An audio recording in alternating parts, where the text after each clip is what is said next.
You're watching the Eternal Tournament Series. Hello, everybody. Welcome back. We are in round 4 of the Eternal Tournament Series, also coincidentally in week 4. So we got some good stuff. I, of course, am Mark, aka Chibikawaii, in the booth with me. I've got Gabe, aka Calimdir. We've got some fun decks to go over. I'm gonna let Gabe kind of walk you guys through it. Yeah, sure. So on one side, we have a new deck that has started popping up, which is an evolution of aReNGee and Kamado's World Championship deck, which is this Fire, Justice, Shadow deck that runs 4 Icarios. There's actually quite a few people on it today. It's just a ton of good removal. It's cut the Rakano Artisans from aReNGee, and it's running taking advantage of Wanted Poster. So it's just a control deck that runs Icaria as a finisher, basically. Basically, all your threats are very difficult to deal with, Throne Wardens and Icaria, so removal is just not very effective against the deck. And then you have cards like Slay, which just answered basically anything. Auric Runehammer, which 2-for-1s, and then Rise to the Challenge to get either your Runehammers or your Icarias. Very, very streamlined, kind of linear style deck, and it's been proven to be very effective on ladder. Tony G took rank 1, currently sitting there, I think, and a couple players are 3-0 with it today, at least 2, and another one at 2-1. So it's looking pretty good. And on the other side of the board, we have Rakano, typical Rakano aggro deck, on the new Unseen Commando style, which came out after set 3. That's kind of the only Rakano that we've seen. Kangbreath, interesting take on it, though. I'm not a super big fan.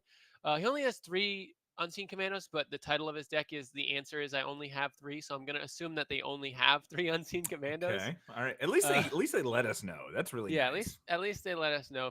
But the interesting stuff is 4 Soulfire Drake, 4 Hammer of Might, 4 Crown Watch Paladin, and only 1 Vanquish, and 2 Seek powers. Those are some interesting choices. I think going that heavy on 4 and 5 drops is going to hurt him, and I think Crown Watch Paladin is a card that people shouldn't be playing. But against this deck where basically every threat that Finkel is going to be playing has Aegis, going down on Vanquishes might just be the key to a success. So we'll see as we get into the match. So you're saying that Kang should be playing these Crown Watch Paladins Crown Watch Paladin, not so much. for this matchup. No, with not Aegis Crown Watch Paladin. and so there are a lot of weapons on the other side. I don't know if you are familiar with how. No, okay. I only see 5 weapons. Yeah, but there's also 4 Rise to the Challenge. Hey, don't throw numbers at me, Gabe. Okay, but actually, one thing I would like to point out, and given Kang, especially since that they made it very clear that they only have 3, and that's why they're playing it right, like for the Unseen Commando, just goes to show you why even if you don't have a complete collection or an exact list, come out and play in the ETS, and then you'll end up having a great record like what we're seeing here. I think King is 3-0. Yeah, exactly. Only 3 Unseen Commandos. Probably the only, probably going to lose here. Needs the 4th Unseen Commando for the 4th victory, but, we'll see. Yeah. So here we go. We're going to see Kang fire off this steady Marshall right out of the gate. Finkel just going to go ahead and play a Wandering Poster on it because he's pretty confident that this Annihilate's going to come down and hit that next turn and get him up 1 card, or net, I guess it's technically net neutral, but you know what I'm saying. It's gonna dig him a little deeper. Yes, Wandering Poster is going to do the thing that it does and be a 1 power draw 2 spell, which is what has propelled, I think, some of these FJS control decks into what they are now, as opposed to relying on Rakano Artisan for card value. The other thing that Kangbreath is missing is Protect. 0 copies of Protect in the main board. That cannot be correct. 4 in the sideboard, though, so those will come in next game. Definitely bring it in. And so we do see on turn 2 from Kang playing the Rakano Outlaw. Then their turn 3 go ahead and attacking in. Finkel has the Slay to go ahead and answer it, following up that Annihilator on the turn 2, triggering the Wanted Poster, drawing 2 cards. It looks like Kang is now going to be playing an Unseen Commando and then swinging in with the Oni Ronin. Life total is being Finkel 19, Kang still at 25.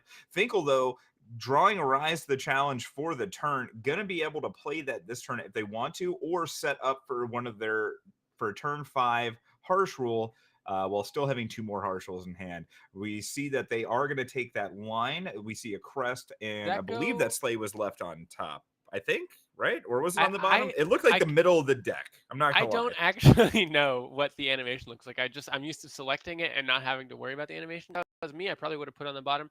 Yeah, I don't know how Kangbreath is gonna beat 3 Harsh Rolls. That's gonna be rough.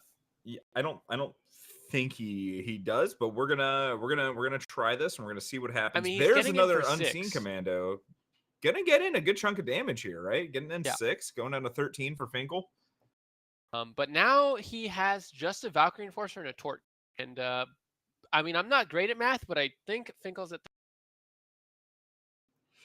Well, you've got to forget that 1 that's in front of the 3. All right. Once you get rid of that, then the Torch is very good here. Okay.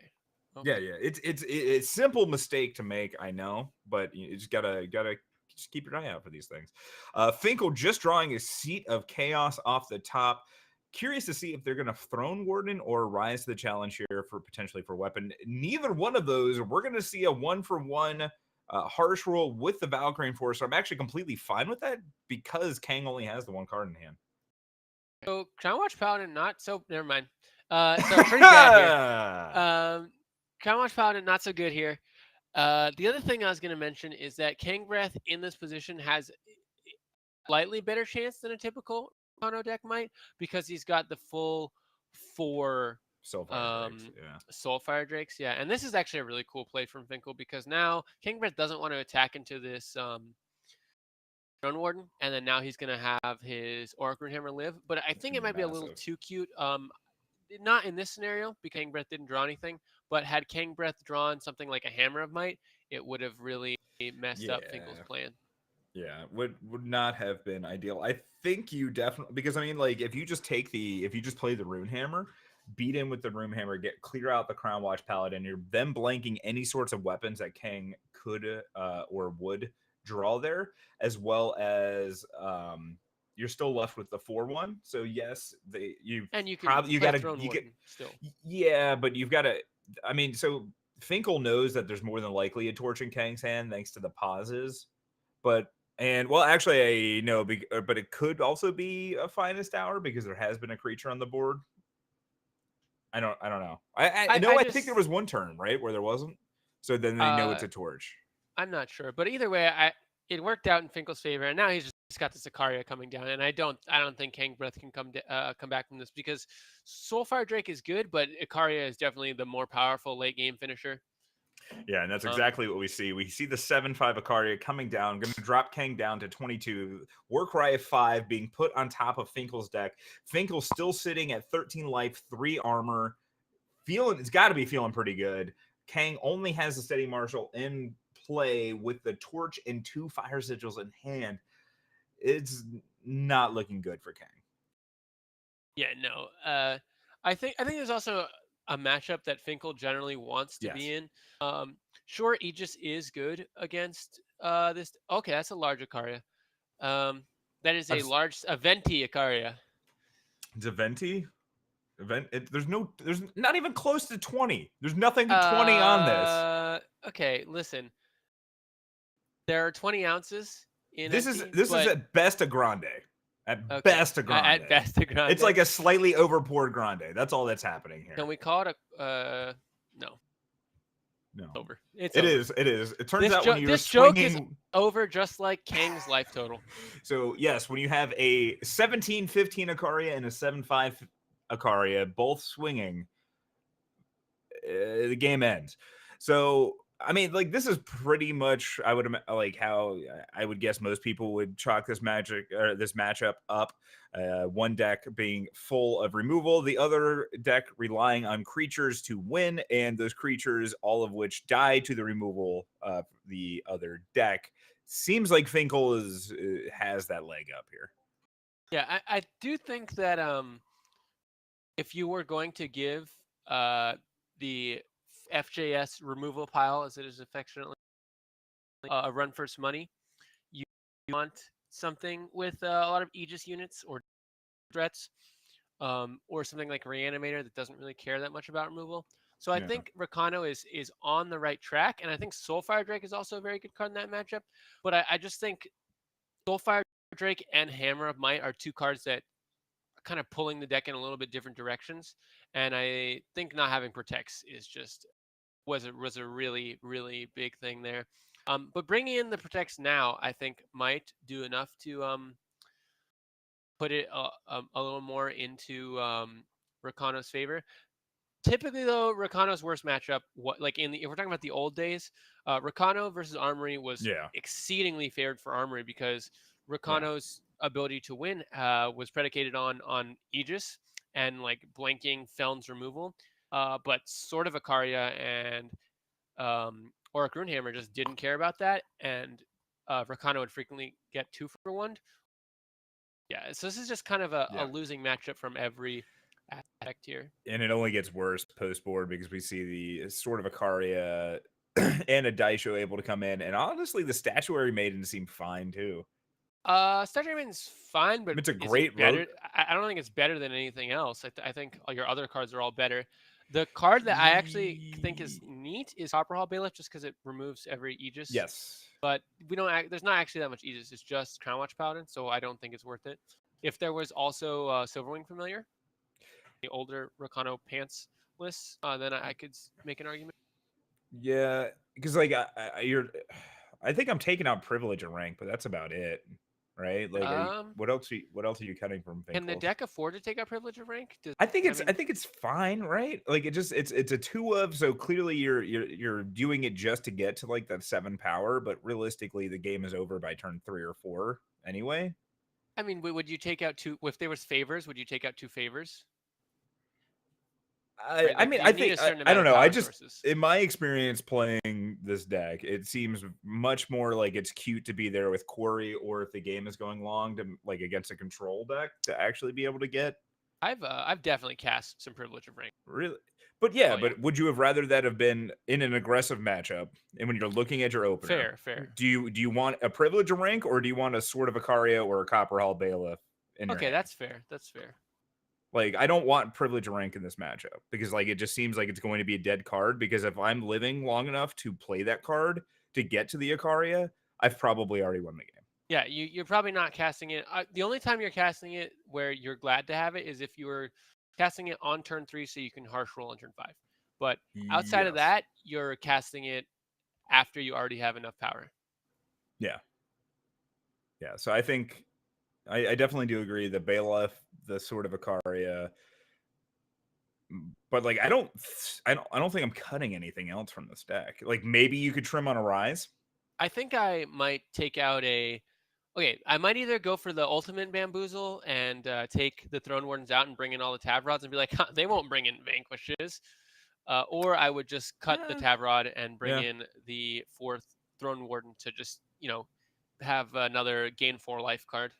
Yeah, which I think is completely fair. I realize we haven't talked a ton about Kang's sideboarding options. Well, it's because he's got Protect, and actually he's got Obliterate as well, which he's got Attack. Like. Those are the 2, and I was thinking maybe Deep Forge to go bigger and to live through the weapons, but that seems really bad considering I feel like you're just setting yourself up for a 2-for-1 there. Yeah, if you can dodge an Auric Runehammer and you get a Protect or a Crown Watch Paladin and you put a Deep Forge plate on it, that is definitely a path to victory. Yeah. So I'm not against it. I definitely think it's better than Hammer of Might. Hammer of Might is a bit slow in this matchup because with 4 Ikarias and 4 Rise to the Challenge, you don't have time to like wait for a Warcry. There's just an Ikaria is just gonna come down on turn 7 or turn 8 always.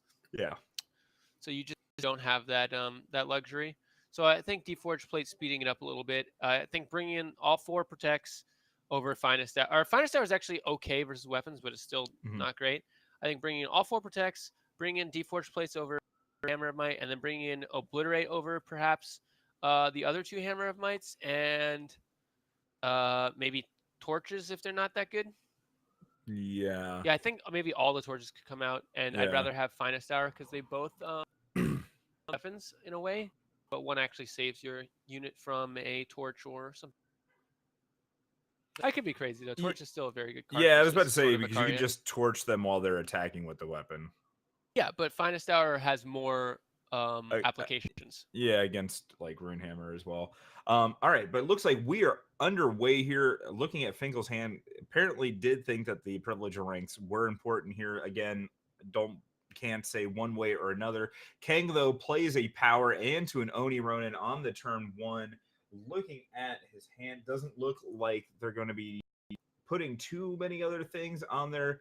Perhaps playing their champion of glory, or perhaps playing another Oni Ronin. Elects to play the other Oni Ronin. Going to go ahead and attack him with that first one, putting Finkel down to 23, and we see the banner come down. I think I like playing the champion. It's more efficient. I do you're too. Not more damage, and you're not worried about anything dealing 1 damage. There's no Varus save or anything, so there's no real downside to playing it as a 3/1. But this is the kind of hand Kangbreath needs. He needs to get some early units down, get that aggression, get those war cries going, and pressure Finkel before the harsh rules start coming down. Yeah. And then be able to finish him off with Soulfire Drakes and Obliterates. But the Deforged Plate is a little bit out of place with no Protects and no Aegis units here. Yeah, and we do see a whirling duo with a war cry come off the top for Kang. Kang is able to play that Kraken for 6. Finkel is now down to 7. Finkel just going to shoot out a wanted poster onto the whirling duo and setting up for a harsh rule in the next couple turns, potentially Runehammer next turn to go ahead and answer it. We do see another attack for 6 coming in from Kang that's going to drop Finkel down to 11, and then Kang is going to follow up with a Rakano Outlaw that has also had a war cry on it. We do see the Runehammer come down. I have to imagine taking out the whirling duo. It does. We're going to see 2 draws off of the wanted poster trigger. And then we're going to see a ship of the turn back to Kang. Kang, again, sitting with an Oni Ronin and Rakano Outlaw in play. Going to crack in, get rid of the hammer, dropping Finkel down to 7. Kang going to play a Seek Power, and then I would say ship the turn to play around Harshal a little bit. Yeah, and I think this is about as good as you can hope for from Kang's side.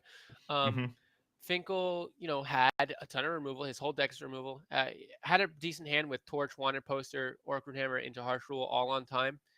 So Kangbreath actually was able to get in a relevant amount of damage, such that even if he finds an answer to these Champions of Glory, not. Wow. He can block with Tavrod though. Such that Kangbreath is now live to Soulfire Drakes and Obliterates for lethal. I'm not sure that he brought in Obliterates. It doesn't matter, right? Because Deforged Plate just makes this lethal. Oh, well, no, he can't. No, short of power. Short of power. Yeah. Oh, wow. And so Tavrod has to block the 9/9, which lets 3 points damage get through for Kang. Kang able to get Finkel down to 4. That was not a harsh rule. There's an Icaria. It's going to get him for 5, but that's not good enough. Yeah, going down to 1 here. And that's lethal with the Deforged Plate. There we go.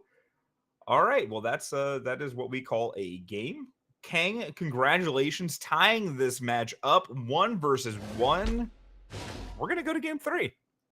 And so the big difference there was that in that match, Finkel drew 3 Rise to the Challenge, which has to be the worst card in the matchup because of how slow it is. It's great once you've cleared the board, once you're in a stable position. Trying to reach for that last removal spell, it's just the worst card to see. Yeah, it's very very interesting. I don't know. Like that's what it's sort of like on Finkel. Like I still keep going back to the Statuary Maidens. Like, yeah. You take out Rise to the Challenge. Maybe go because I mentioned Trimming Rise. I think I mentioned Trimming Rise. Can't block Rakano Artisan or I mean, you can't block Rakano Outlaw or Calimdir Glory because they have quick draw. You can block Champion of Glory. It's a 2/4. Yeah, but that was a 14-14 Champion of Glory. Well, all right, sure.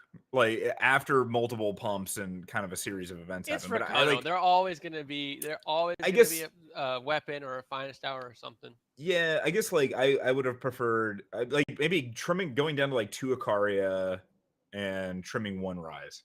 I don't know. Call me crazy, but I feel like because like I feel like Daisho is even better than Ikaria in this matchup. Yeah, no, Daisho is actually very good in this matchup. I don't know that I think Ikaria is actually also very good. But as a 7-drop, does he have Daisho? Yeah, he's got 1 Daisho in the board. Yeah, I like Daisho because it can just. But that game wouldn't have been great, but sometimes it's very good. No, I still think 4 Ikaria is fine especially if you're cutting Rise to the Challenge. I'd rather cut Rise to the Challenge than Ikaria. Really? Yeah. I disagree because you can go down in Ikarias and still leave your toolbox available. The toolbox is too slow. I think the toolbox is too slow. Yeah, but all right, but you're saying like on turn 5, right? Like I can't cast all right, turn 6. I can't cast Ikaria, but either we'll pick this up in a second. Our players are underway. Finkel has a crest, finds a Sword of Ikaria, bottoms it. Interesting. Looking for that land. Kang, on the other hand, their turn 1, they were able to play a power, play Steady Marshal, and then they just play a banner and then pass the turn. Steady Marshal just sitting as a 1/2, not quite getting there.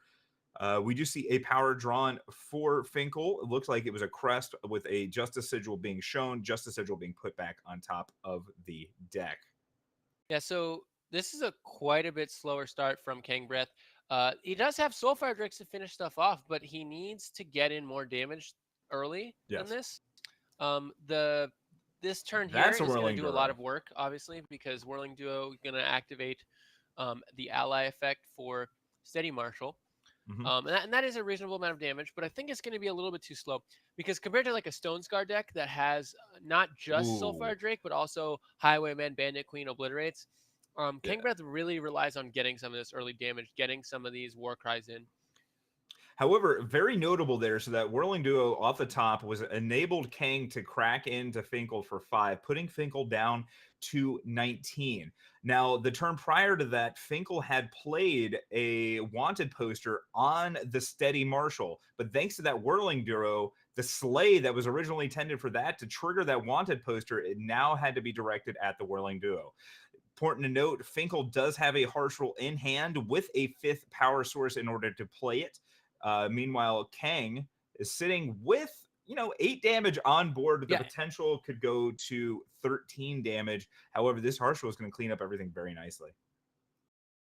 Yeah, if King had drawn an undepleted power and just played Deep Forge Plate and then played Soulfire Drake next turn, that would have been the game. Yes, but obviously that's not what happened, and we get to see this Harsh Roll come down. So yeah, Whirling Duo just showing how flexible of a card it is, or not flexible, but just how strong of a card it is, right? It was relevant there, did a ton of damage, and then was able to, in aggro matchups, gain a ton of life. Anyways, the point is, it's a very good card. Kangbreath did a good job holding that Oni Ronin. Wanted Poster now, they're just going to... We're back in Finkel's territory. Wanted Poster, Torch. The big thing there was that Finkel drew 3 Vanquishes. Kang, don't do it. Don't do it. So Kang drew a Protect. Now we see the wanted poster from Finkel come down. We're going to see the protecting from the wanted poster, which does deny the 2 cards. This still ends up being a 2-for-1. I feel like that protect was a little bit more important. He was thinking about Auric Runehammer is maybe why he did that, but I don't know if it was worth it. Yeah. But yeah, it was very fortunate that Finkel had a Harsh Roll because Finkel's deck normally tries to play as... this is more than likely going to be game. We see the 5th power drawn. Yeah, and there's the Drake. Deep Forge Plate being played on the Crown Watch Paladin. Crown Watch Paladin has Aegis. Both of these Vanquishes are going to have to come down to answer this. But we know that there is a Soulfire Drake sitting in hand. Finkel has a Torch. Oh, very good call. That's actually, Finkel drawing the Torch for the turn. Wow. This game's Yeah, close. this game is very close because now Kangbreath is live to charge flying units on top of his deck. An Unseen Commando is just lethal. Mm-hmm. Well, not with Annihilate. That's actually a very Well, good draw for Whirling Finkel. Duro, very good.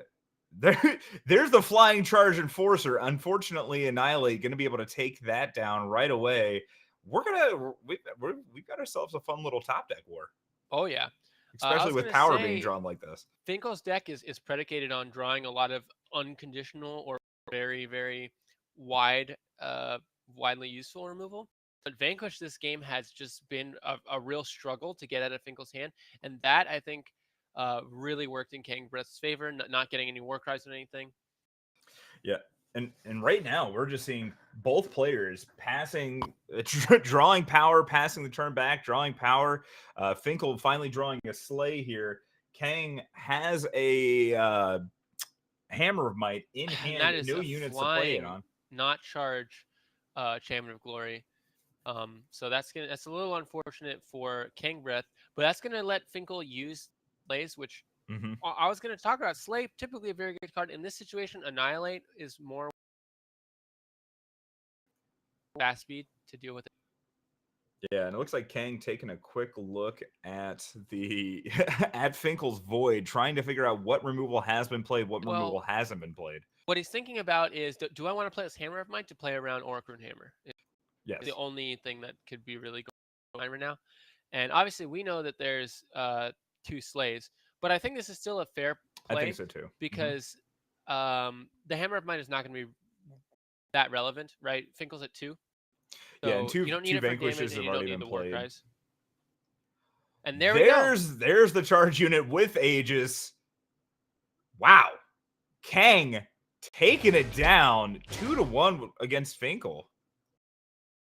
Yeah, really close series. Yeah, didn't see that necessarily happening that way. Congratulations though to Kang. Only 3, don't ask, taking it down. Yeah. I think having 8 charge units in the deck improves Rakano's matchup versus Armory style decks considerably. Yeah. I think it's still it was still a little bit of an uphill battle. I think it was still favored for Finkel there. But yeah, really good on Kang to make it all the way to 4-0. Turns out you don't need all 4 Unseen Commandos to make it to 4-0. Yeah. You too can make it to 4-0 with only 3 Unseen Commandos. That's right. So remember, don't let your memes be dreams. Meme it.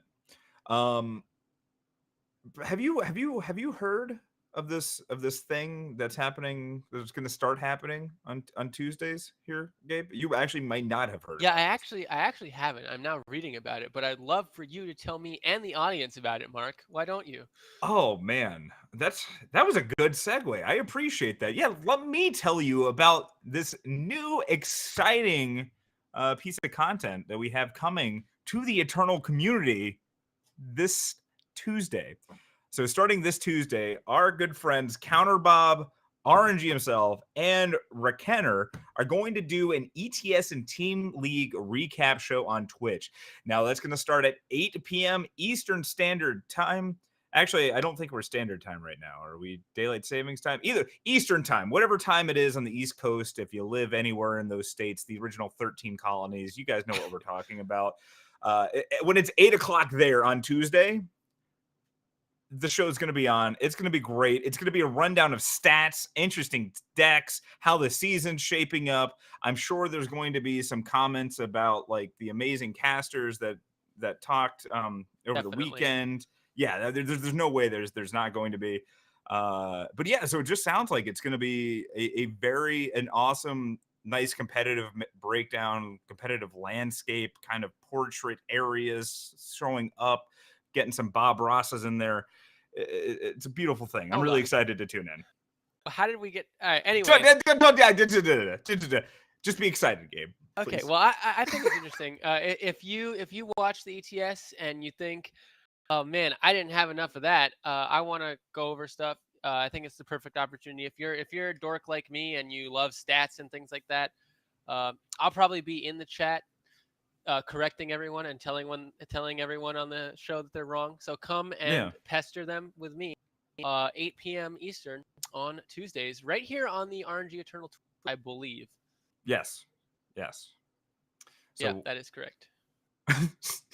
So I think that's all. Like I don't know how much more of a train wreck we could turn this into, but believe me, I could say we could take this down many roads. Gabe, I believe in the power of the two of us, but I think we're gonna end that there. We're gonna take a little bit of a break. We've got some good VODs coming up for you guys. So stay tuned, and we'll be back as soon as we possibly can for round 5.